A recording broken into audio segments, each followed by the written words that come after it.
श्री स्वामी समर्थ. नमस्कार सर्वांना. तुम्हा सर्वांचं माझ्या यूट्यूब चॅनलमध्ये खूप खूप स्वागत आहे. तुम्हा सर्वांना आजचा दिवस आनंदात जावो ही स्वामींच्या चरणी प्रार्थना करते आणि आजच्या व्हिडिओला सुरुवात करते.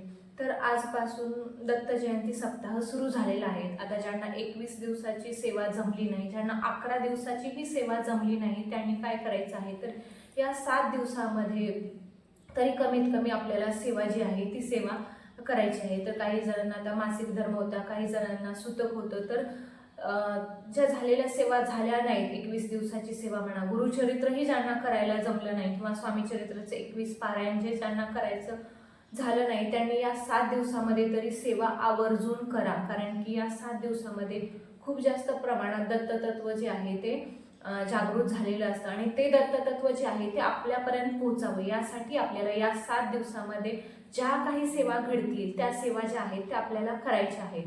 आता या 7 दिवसामध्ये तुम्ही स्वामी चरित्र सारामृताचे 7 पारायण तरी नक्की करा.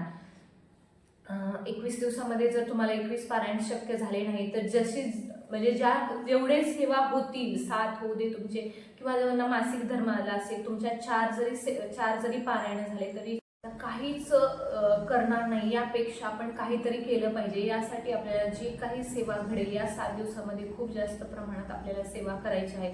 त्यामध्ये तुम्ही कुंकुमार्चन सेवा आहे तीही करू शकता, किंवा गुरुचरित्राचा 14वा आणि 18वा अध्याय याचे पठणही तुम्ही या 7 दिवसामध्ये करू शकता. रोज एक वेळा, त्याला जास्ती वेळ लागणार नाही, 5 ते 10 मिनिटात तुमचे गुरुचरित्राचे दोन्ही अध्याय होतील.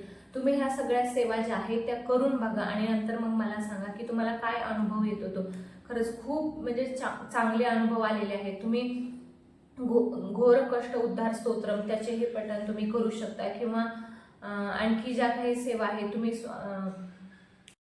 किंवा सिद्धमंगल स्तोत्रम जे आहे त्याचे पठण तुम्ही रोज करू शकता. रोज तुम्ही म्हणजे 1 वेळा करा, 11 वेळा करा, 21 वेळा करा, जसं तुम्हाला जमेल तसं ते सिद्धमंगल स्तोत्रम जे आहे त्याच्या नावामध्येच त्याचा अर्थ आहे ते तुम्ही करा. घोर कष्ट उद्धार स्तोत्रम आता त्याच्या नावामध्येच त्याचा अर्थ आहे. जे ज्यांना खूप काही कष्ट आहे, संकट आहे, त्याचे निवारण होण्यासाठी आपण घोर कष्ट उद्धारम स्तोत्रमचे जे पठण आहे ते आपल्याला करायचे आहेत. हे पण तुम्ही संकल्प करून याचे पठण करू शकता. रोज 11 वेळा बोला, 1 वेळा बोला, जसं तुम्हाला जमेल तसं तुम्ही या 7 दिवसामध्ये सेवा करण्याचा प्रयत्न करा. आता तेही तुम्हाला शक्य नाही झालं तर तुम्ही या 7 दिवसामध्ये रोज 11 माळी श्री स्वामी समर्थ या मंत्राचा तरी जप करा. आणि श्री स्वामी समर्थ मंत्राचा जप, किंवा मग तुम्ही दिगंबरा दिगंबरा श्रीपाद वल्लभ दिगंबरा या मंत्राचाही जप तुम्ही 11 माळी करू शकता. अशा ज्या काही सेवा आहेत त्या सेवा तुम्हाला या 7 दिवसामध्ये करायच्याच आहेत. आवर्जून या सेवा करा. आता तुम्ही या सेवांबरोबरच आता केंद्रात जाऊन तुम्हाला जर गुरुचरित्र पारायण करणं शक्य नसेल तर तुम्ही केंद्रात जाऊन गुरुचरित्रच पारायण करावं, किंवा तिथेच म्हणजे आरती अटेंड करावी असं काही नाही. तर तुम्ही तिथे जो आहे औदुंबर झाडाचा जो पाला आहे तो पडलेला असतो तर तिथला तुम्ही तिथे झाडू मारू शकता, किंवा आणखी काही अशा गोष्टी आहेत ज्या भाविक दर्शनासाठी आलेल्या आहेत त्यांच्या चपला तुम्ही जागेवरती लावून ठेवू शकता.